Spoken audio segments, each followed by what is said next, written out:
Hi, my name is Jackie Jauregui. I am a web and social media intern for the Division of Humanities and Fine Arts here at UCSB. Every quarter we do something called HFA Speaks, which is an event to highlight what our division does and just the really interesting things that are happening.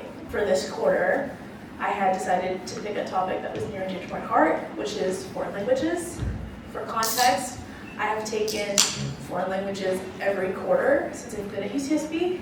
I have taken classes in the Spanish and Portuguese department and the Germanic and Slavic Studies department. I am just excited to have our three panelists here. So let me introduce them to you. So firstly, we have Magda Campbell. She is an Arabic instructor in the Department of Religious Studies. She has taught modern standard Arabic and Egyptian Arabic dialect at UCSB for 37 years and is very involved on campus. She's an advisor to the Muslim Students Association, the Arab Students Group, the Lebanese Club, and is a member of the Middle East Ensemble, where she instructs singers how to pronounce Arabic. Professor Sabina Fushtuk is the Koichi Takashima Chair in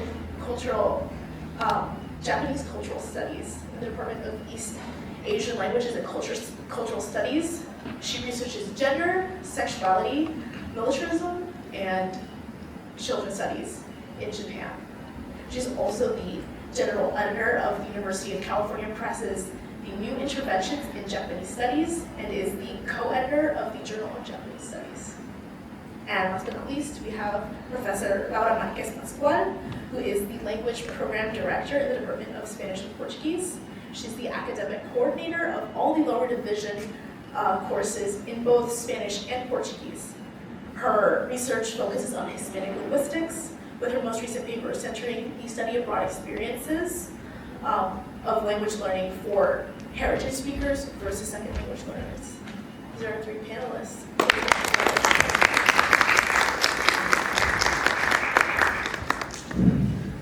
Thank you for joining us today. My first question is for everybody, but if you'd like to start, Professor Campbell, why is teaching languages and learning languages so important? That's a good question because if I live in a country with only a monolingual one language that everybody uses and I don't know any other language, I'll tend to maybe feel isolated from the world a bit. In the Middle East, we have been invaded by so many countries, so that's one of the reasons why we speak more than one language. So, for example, I come from Egypt, and of course we've had the Roman Empire, we had the Ottoman Empire, we had the French Empire, we had the British Empire. So each one of them come with their languages, their cultures, and their habits. And when the French invaded Egypt, it was during the time of Napoleon Bonaparte. So he's the one who brought with him the printing press machine, and they started to publicize newspapers in French. So in Egypt we have newspapers in French, English, and Arabic, and we used to have some magazine in German and Italian. So, and as you know, on the coast of Alexandria, that was founded by Alexander the Great, so many Greeks and Italians lived on the coast, and of course the Jews also lived in Egypt. And so it was a kind of a big mixture of human beings and people.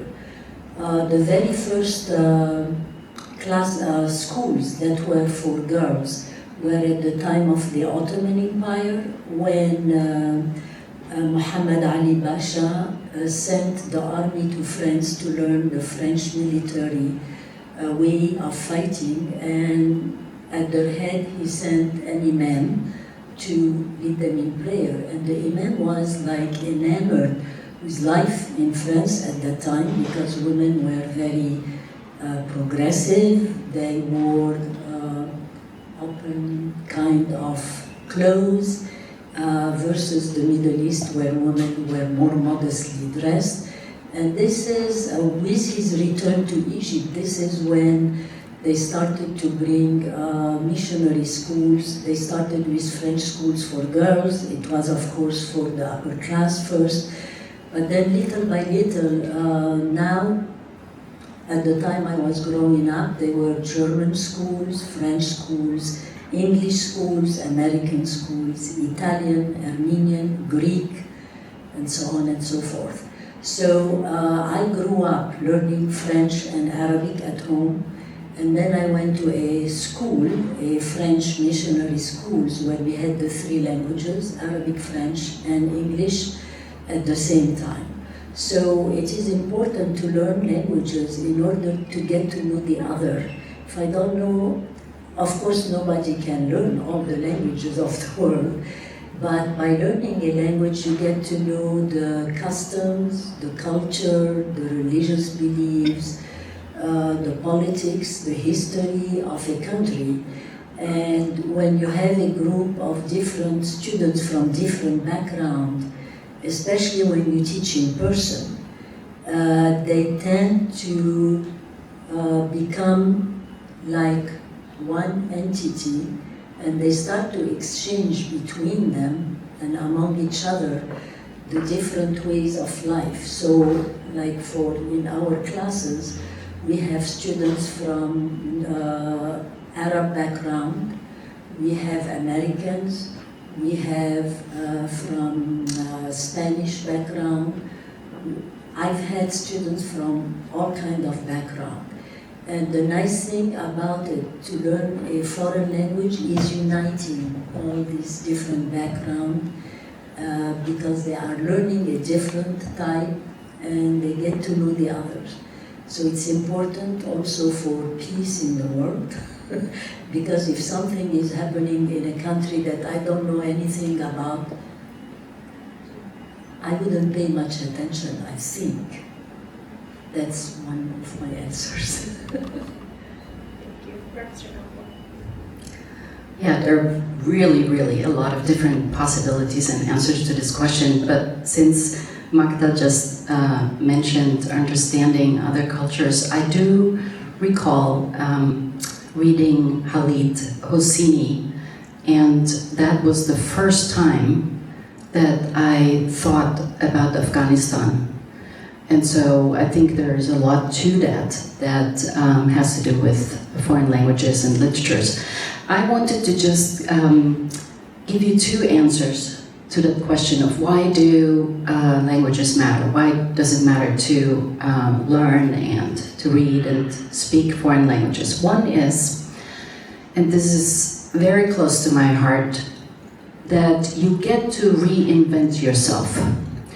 Just imagine, and I assume you all have learned some foreign language, but remember the early moments of that where you cannot be yourself because you don't have the words, you don't have the grammar, you don't sound like yourself because you're struggling with the sentences and with connecting what you actually think to the little language you already have.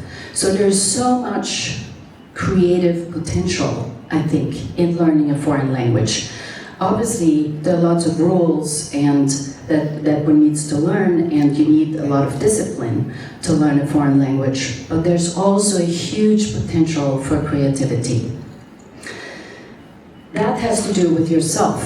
And the other reason that I find really important about learning foreign languages, and this might be just a variation on what Magda has said much more eloquently, and that is, if you don't listen to others, if you cannot hear what others say on their own terms, in their own language, we cannot have a conversation. And you notice yourselves, right? When you speak in a language that you don't master to a reasonable degree, you can't be an adult. You can't express yourself like an adult. And so I think for both of these reasons, I think it's really, really important to learn other languages. I grew up in Austria, and Austria has 8 million people, and you grow up with the sense that everybody else actually speaks a different language. It's a small country. Wherever you go, you will encounter people who speak different languages. So it's very much built into our education system and our understanding of ourselves that it's necessary to learn foreign languages. Okay, so I don't have too much more to add to what you already said. That was a very good point, that you can always reinvent yourself in another language. And of course, the cross-cultural understanding part, when you speak other languages, you can understand other persons, other people in their own terms and within their own cultural context. So I'm just going to add a couple of practical things about learning language. Number one, language helps preserve cultural heritage. So when the languages are not documented, when they are not taught, when they are not learned, and when they are not used anymore, then a lot of the culture dies with the language, especially with, for example, heritage speakers and children of immigrants. When they don't preserve or maintain their ancestors' language, a lot of the cultural heritage also dies with that. And also, there are a lot of cognitive benefits in learning a language, right? Learning a language improves memory, problem-solving skills, it delays the onset of dementia. So all this is very documented. And there are a lot of studies also that document how children who speak more than one language in school and who study more than one language in an academic setting achieve greater success in school and in their lives overall than children who can only speak one language. So there are many benefits in learning languages, apart from the most fundamental question of cross-cultural understanding and ultimately better understanding among different countries and global peace, right? Thank you for raising those points with the question of empathy, but also these practical points. And with this question of how is it that we're teaching these things at the university, what does UCSB specifically bring to the study of languages, and where has the university pioneered or led the way? I do want to briefly highlight the fact that Professor Marquez Pascual, within the Spanish and Portuguese program, has heritage speakers pathway for Spanish speakers, which is something that I have taken part in. So thank you for instituting that. But also we have Portuguese for Spanish speakers and Italian for Spanish speakers. So how is that developed at UCSB? So at UCSB we have many different departments devoted to the teaching and learning of languages. I am in the Spanish and Portuguese department, so I can speak about that. Magda and Sabine can speak about their departments, but also the linguistics department is doing a lot of things in terms of projects for social justice and documentation and maintenance of indigenous languages, and also high school programs in the students' mother languages, learning other skills in their mother language. Our language departments are also moving beyond just teaching language and literature, and we are adopting this interdisciplinary approach to the teaching of languages that involved also a lot of cross-cultural approaches, and we see teaching languages within the humanities as a field. Particularly in Spanish and Portuguese, we have created the Heritage Speakers Tract. That has been very successful, and actually most of our majors and minors are now coming from that track, the Heritage Speakers Track, which is very important to these speakers, to these students, to reconnect with their language and culture. Also, we have similar courses in Portuguese for speakers of Romance languages, because when a person speaks a Romance language, it's very, very easy to learn additional Romance languages. So we are taking advantage of that. We're also teaching and creating these new online courses. We are the first UC who has online Portuguese courses, which is going to start next fall, and that is going to be a course that any student in the UC is going to be able to enroll in. So we are leading the way in that respect. Also in Italian, they opened up these courses of Italian for Romance language speakers, and also hybrid and online courses. So we are leading the way in that respect, I think. I don't know if you want to talk about your particular initiatives in your departments.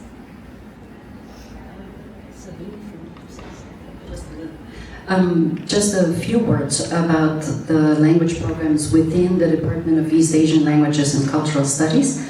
Our language instructors teach 4 years of Japanese and Chinese, and those of you who have learned languages will know that you can't possibly function as an adult thinker and speaker when you just have 1 or 2 years. We also teach 2 years of Korean, and we're currently investing in an effort to expand that.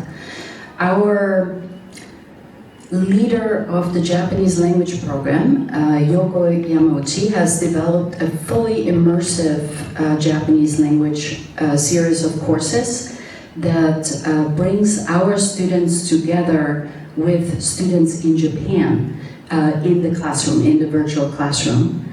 Another colleague of mine who is now retired, Chikako Shinagawa, has written a series of textbooks that are called Genki, Genki,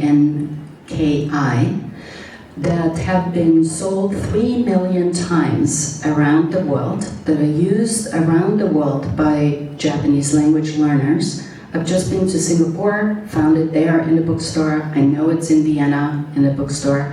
And I'm sure if you go to any large city's bookstore, you'll find Genki. And of course, our language instructors are deeply involved with the on-campus student organizations that tie in with these languages as well as running language cafes and language clubs that I think are super important to really emphasize how language can be incorporated in your daily life just for fun as well. So I teach Arabic language through the Religious Studies department. So before Arabic came to the Religious Studies department, it used to be, I think, in Germanic and Russian. But then the Germanic department decided they no longer want the Arabic language to be taught there. So the professor moved to religious studies, so he was teaching half the language and half religious studies, Islamic studies. Then came my husband, and he was teaching both Islamic studies and Arabic. Then they hired me to teach the language. So, of course, it was one of the language taught in the department with Hebrew, and the Asian languages like Sanskrit, and there was another Asian language. So at first the amount of students were very little. And then little by little, I increased the amount of students who were studying, and we had to open another section for the beginners. So we used to start with 60 students as beginners, but then we had to split them in 2 classes, because once you have 30 students or more in a classroom, it's overwhelming, it's too much. You cannot have a one-on-one conversation. So, of course, with the war in Iraq and Afghanistan, the amount of students were on the increase. So I had students from all over the campus, including the ROTC students as well. And we were lucky enough to have a very good textbook for teaching Arabic language that was completely modern, based on the fact that when a child is born, he doesn't speak the language. He internalized the language for maybe the first 4 or 5 years. So you know how they babble at the beginning when you give them a word. And then little by little, they form the words, and then the word become a little phrase, and then it's a sentence, and so on. So this particular book adopted the same philosophy, so that you start with pictures, they have discs, the whole thing. And it's a mixture of modern standard Arabic and Egyptian colloquial. And the reason why they chose the Egyptian colloquial was because the entire Arab world knew Egyptian colloquial. Because we have so many different dialects from Morocco all the way to Iraq. And for us, when you start in Egypt and you go west to Libya, all the way to Morocco, maybe we can understand 30% of what they speak, because you have to remember that in the 6th century after Islam began, this is when they invaded west all the way to the southern part of Spain, and 2 centuries later they had officially said that Arabic language was going to be the language of these countries. So the reason why so many colloquials are different is because of the mixture of old languages and the Arabic language. So everybody put anything that they can put in the language and they form a language. So Arabic is the official language. Everybody can understand modern standard Arabic, but colloquials are very different, and that's the reason why they chose the Egyptian colloquial. So it's important. I get native Arabs from all over the Arab world, like the Levantine, some Libyans, some Saudis, even the Saudi Arabic language, spoken language is slightly different from ours. So sometimes I have to ask them, what did you just say, so I can understand. And so they are from all over, and I should say American students learn faster. One reason, because they don't know the language, so they put all their effort in it. The background, Arab background students, most of them can speak it, but cannot write it and read it. So sometimes they say, oh, I know how to speak, but it's different. When you write in modern standard, it's quite different from when you write in Egyptian colloquial, but many of them were very good as well. So I've had all kinds of students from, so like Sabine was explaining that it's very important to have like, groups after classes to meet and to speak. I've tried to do that many times, but unfortunately most students didn't have the time to come, so I'll end with 2 or 3 students. Okay, I will continue with them. But for that you need a wider group of students so that they could exchange more. And so also we introduce the food of these countries, which is very important as well, because eating the food is like learning the language, because it's quite different from one country to the other.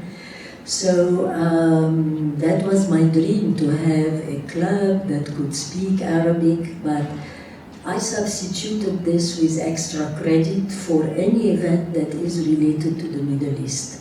So if there are lectures, there is events like this related to Arabic language or the Middle East, I will ask the students to attend and to write an essay for me to make sure that they have attended and understood. So I explained to them, learning a language is like when you marry a spouse. It doesn't matter what kind of spouse it is. You are marrying not only the spouse, but the in-laws that comes with the luggage. So think of the culture like the in-laws. So I had to make it funny for them. So that's my answer. Thank you. And I did want to touch on something that you had talked about, because you've been here for 37 years and you've seen the way that the Arabic program specifically has grown, and that's something that you had discussed. And I think a concern as of now is the decline almost overall of all language program enrollments. And so in some ways it seems as though that is connected to the budget cuts that we're seeing at the university, and that they're seeing this drop off of enrollment, and they think, okay, well, if there isn't this interest in languages, this is where we can cut. So am I understanding that correctly? Would you like to speak more on that? Sure. So when I came at first, many students used to want to learn languages for their own interest, or maybe because they were in the master PhD program and they were studying something related to this language, so they had to take the language. But I had many students from all over the campus, from the sciences, the social science, the humanities, everywhere. And with time, it was increasing. And of course, as I mentioned before, the war with Iraq and Afghanistan and all that was on the increase. Especially, I had many students from the ROTC because they wanted to work for the military in communicating information from Arabic to English. And I have some students who worked in the military reading the daily Middle Eastern newspapers in Arabic and communicating the news to the army, which communicate, I think, to the government. So this was one of the reasons why there were so many of them. But nowadays there is nobody from the ROTC, and the level is going down. I think the budget has something to do with it. That's number one. We have been advertising the languages all over the place. Also, maybe because we teach through religious studies, it's difficult for students to know where to look. Okay, let's say I want to learn Arabic and I'm looking everywhere. Of course, you can go online and Google Arabic and it will give you the religious studies department. And we offer 4 years of Arabic, beginners, intermediate, advanced, and very advanced. So we have 4 levels and 4 years of Arabic. Also, the budget cuts, of course, have a lot to do with it. And also what I noticed the past few years, so I'll have a list of maybe 60 students on the list for beginners. And then maybe 20 of them will show up the first 2 weeks of class, and the rest of them were not in attendance. And I tend to take attendance every day, because when I started teaching in 1985, I will say, oh, you were not here yesterday, why? Oh, I didn't feel like it. So I said, okay, never mind. So I started to take attendance, and everybody attended because I grade them on attendance, because if they attend, they have to participate as well. So anyway, the budget cuts, of course, has a lot to do with it, and also I think many of the parents recommend to the children not to take languages because they will say, what is the language going to do to you? Go study science, computer science, physics, whatever. I understand, I am a parent myself. So they want their children to have better jobs because life is getting so expensive. So they think, okay, if the kids are going to focus only on languages, how much money this is going to bring for their life. So this is a big component, the intervention of the families. Par contre, I had fewer students who came to me and said, I dropped out of science and now I want to study in the humanity and I want to study the languages. And I said, why did you drop out? The answer was what I was thinking. My parents were obliging me to do that. So from my experience, never oblige a son, a daughter to study something that you as a parent want them to study, because they can drop out and stop completely. My father was like this, no, you have to study law, because he studied law himself. He said, what are you studying? French literature? This is not something for the future. I didn't listen to him, and I continued. And when I was done and working and everything, he looked at me and said, okay, she made it, good for her. I said, you see? So my experience, never push anybody to study something they don't like it. But of course the budget cuts is a big component to it, and then also there are many programs online now that teaches languages. So I was looking at the Duolingo and the other one, the Babbel. Unfortunately, they don't teach Arabic. They only teach European languages. So if somebody wants to learn Arabic online with these two programs, there is no chance. Also, we have developed with the Education Abroad program that started in the 1960s here on campus, and the very first group went to Grenoble in France to learn French. So this program has been thriving for years. So now they amount to how many? 1,000 students, more than 1,000 students. They go all over the world. So for the Arab countries, there is Jordan, there is Morocco, and there is, it used to be Egypt, but something happened in Egypt and it was no longer safer for the students to go there, but they reinstituted the Egyptian program this year. So they have the choice to go to any of these three countries, and of course for any language that is taught on campus, the students can go and spend a year abroad or a semester abroad or the summer. So there are many programs with the education abroad.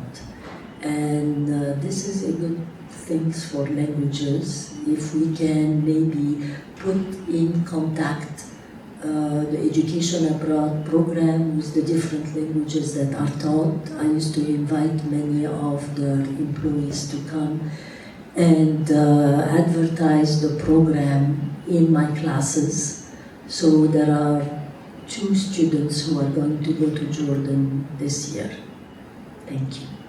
Thank you. And I was wondering if Professor Marquez Pascual could talk about this as somebody in the language program coordinator position.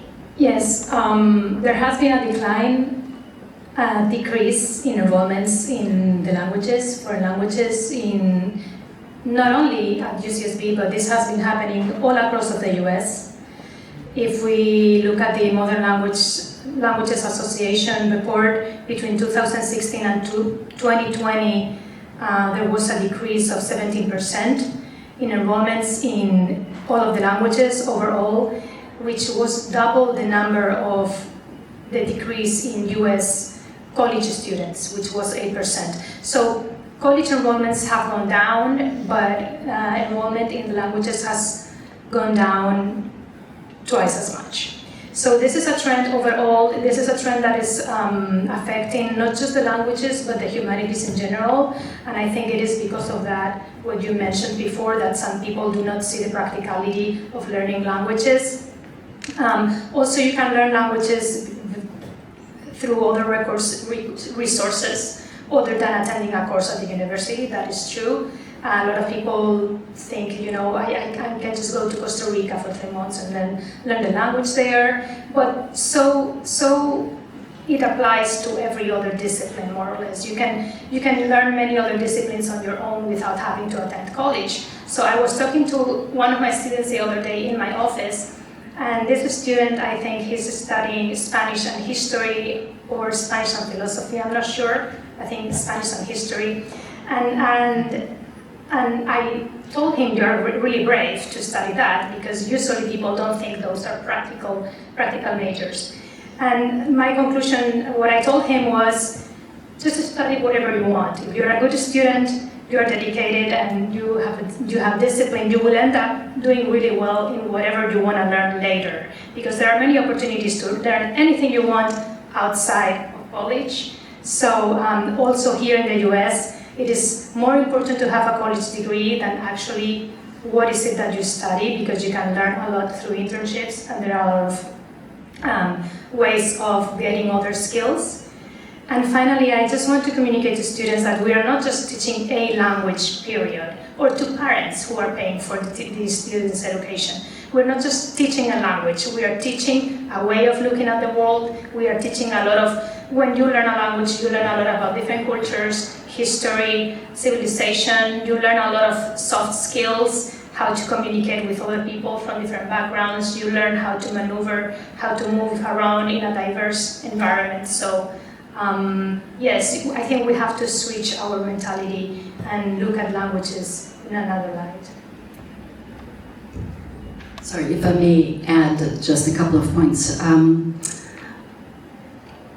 The languages that my department teaches and our language program teaches are not languages that you can pick up in one semester, no matter where you go for it. So I think there's a lot to be said for an intense and professional language program.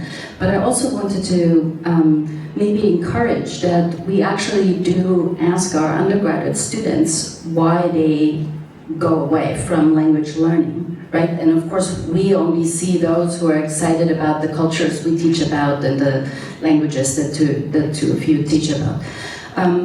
In my experience, and I've learned Japanese in the late 80s, and both in Austria and then in Japan, my experience is, and we experience this with Korean now, that students, particularly on the West Coast, and I think that does not apply necessarily nationwide, tend to study languages they're already excited about, right? Excited about popular culture, maybe about literature, about film, somebody wins the Oscar, somebody becomes a sensation on social media, and so on and so forth.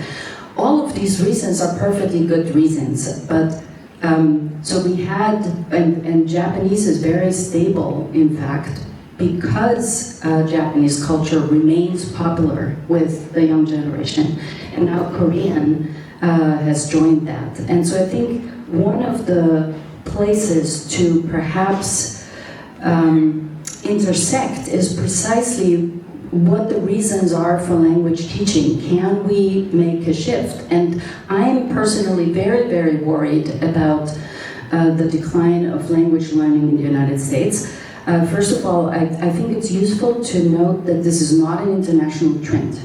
This is an American trend. Why is it? To me, it looks very much, and of course this is speculation, to me it looks very much as if the academy is already deglobalizing, is already stepping away from the willful and forceful and curious engagement with other cultures and languages.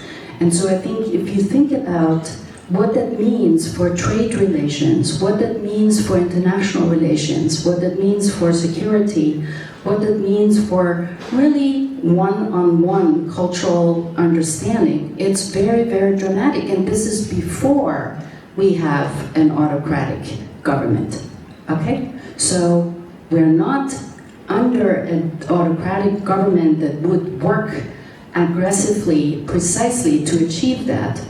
It's the academy that has moved into that direction, and the learning on campuses. So I think that's very, very worrisome, and something that we should really think about. To add to Sabine, also the fact that nowadays anybody can go on their cell phone and Google a word for translation, I think that's also another problem. I was trying to Google an entire verses for singing from Arabic to English, so all you have to do is take a picture of the text in Arabic and it will translate it in English. The English translation was hilarious, had nothing to do with the text itself. So if we think that everything can be translated automatically or go on AI and write an essay, Google something. In a way, it's still at its infancy to start with, and the translation are incorrect most of the time. And also, I feel that the computers is taking over the human brain. Of course, you will have few geniuses who will invent things, but the human brain, I think, is kind of becoming less and less functioning, because now everything you can just type and have things. You can even have a discussion on the different medias, which to me is a bit scary, because it's taking the human brain away from thinking, from remembering things. So I don't know where we are going with the media, and maybe also one of the reasons why the languages are going down, because maybe students think, oh, okay, if I want to know a word in Spanish, I can just enter the English and say translate into Spanish. Fine, maybe the word will come correctly, but in a sentence, it doesn't make much sense when you really look closely to it. Also, Arabic is like at the level of Chinese and Japanese languages. It's a very difficult language to learn, but on the other hand, it's a very logic language. It's like a 1 and 1 is 2. Once you know the pattern, you can guess the meaning from other words. So, thank you. So you kind of touch on this point of this modernization, this new kind of reliance on translation technologies and things like that. I think it's very much possible, as you were all saying, that this could be a reason why prospective language students decide not to actually enroll in their courses. So maybe we'll start with Professor Marquez Pascual. What do you think is the benefit of somebody going in person to a classroom and taking the Spanish or Portuguese in person as opposed to signing up for something like a Duolingo or Babbel?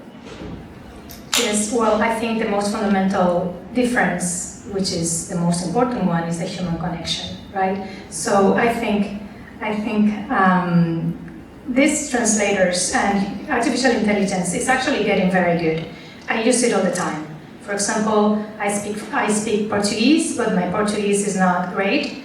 I still have a lot to learn, and I use artificial intelligence to help me with with Portuguese all the time. I've used Duolingo with other languages, with Portuguese, with Catalan. But the human connection is lost, the cultural context is lost, the emotion is lost, sarcasm is lost. Artificial intelligence doesn't do very well with sarcasm because they tend to do literal translations.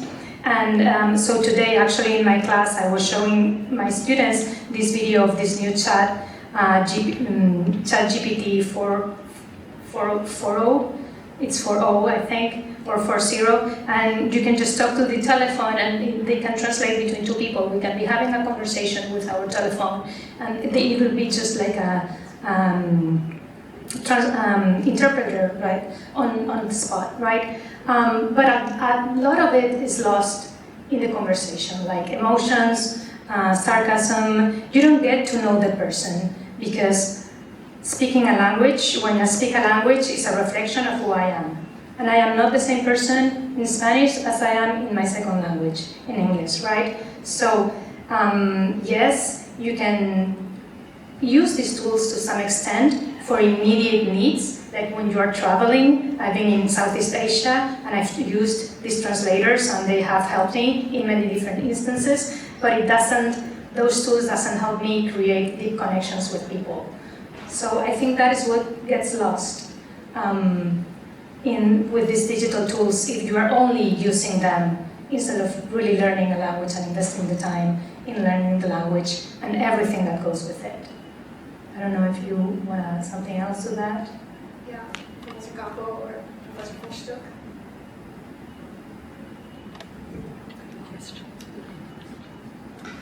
I forget whether Jackie has said this, but I obviously am just here as a language learner and user of foreign languages, not as an instructor. And as a historian and an ethnographer, of course, I cannot rely on AI. There cannot be the possibility that something I read is, sort of cleansed of the color of the historical moment or of the locale or of the particular person. Also, when you learn a language in person, you are taught the different nuances of the words. So maybe the machine will translate fine, but like, I'm sorry? They do literal translations. Exactly, they do a literal translation and the nuance is missing. So in person, I think it's much better because it creates in the classroom a collegiality among the students, and the students get together. So for instance, I had students during the COVID time, they continued with me on Zoom when we were teaching on Zoom. And a month or two ago, I received an email from three of my previous students. So they are at UCLA, and guess what they did? They started a new magazine about Palestine. So they wrote, one of them was the editor, so she wrote something about it. And it was the very first magazine they have published online. 4,000 people have read it already. And when I read it, I'm going, wow. I mean, they are very young students and very intelligent, so they had a variety of things from politics to art to music to whatever. And I was very impressed by what they printed. And several years ago, I had a student whose major was physics engineering, and she double majored in Middle Eastern studies. So she learned Arabic with me for 2 years, and she continued with advanced. So one of the Gulf countries in the Arab world had a program for Mars.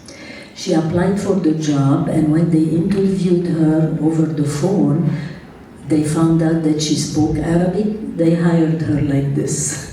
So even if you are in the sciences and you learn a language, you never can tell where it's going to take you. So I always tell the students, learn everything on campus you can, because life can change overnight.